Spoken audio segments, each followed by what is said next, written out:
So I had a question in one of my classes I didn't know the answer to, so I tested it out to find out the answer. So here's the question. You restore your APIC's configuration from a backup. The backup file has a conflicting configuration with the APIC's current configuration that cannot be merged. When performing the restore, you select to merge the configuration. What happens? I'm going to answer this question for you, but first let's make sure you understand what an import merge is. Let's just go through an example.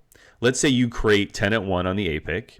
You then back up the APIC. So your backup has tenant 1 configured in the backup file. After you back up the APIC, you then delete tenant 1 from the APIC. And then let's say you create tenant 2 on the APIC. So right now the active APIC only has tenant 2 and the backup file only has tenant 1. Next, let's say you want to restore your APIC to the configuration in your backup file. A restore on the APIC is referred to as an import.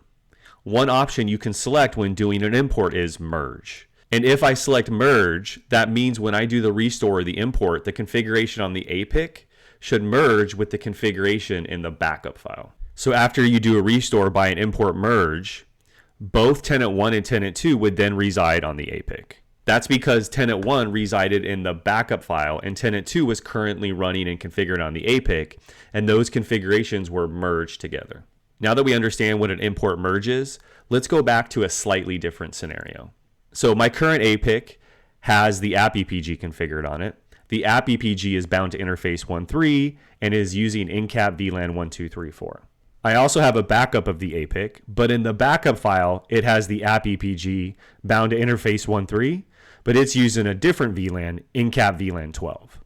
So we have a configuration conflict between the APIC's current configuration and the configuration in the backup file. And so that begs the question, after I do an import merge, what configuration will reside on the APIC?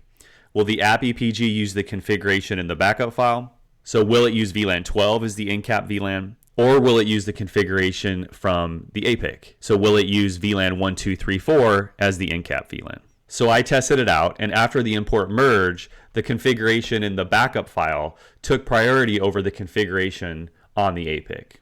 So goodbye to VLAN 1.2.3.4. It was actually changed to VLAN 12, and that's the VLAN from the backup configuration file. So one fun fact, if you restore the APIC from backup and you do an import merge, if there's a conflicting configuration on the APIC and the backup file that cannot be merged, the configuration in the backup file takes precedence. Now, if you want to see more videos like this in the future, please consider subscribing to my channel. That's all I got. I appreciate you.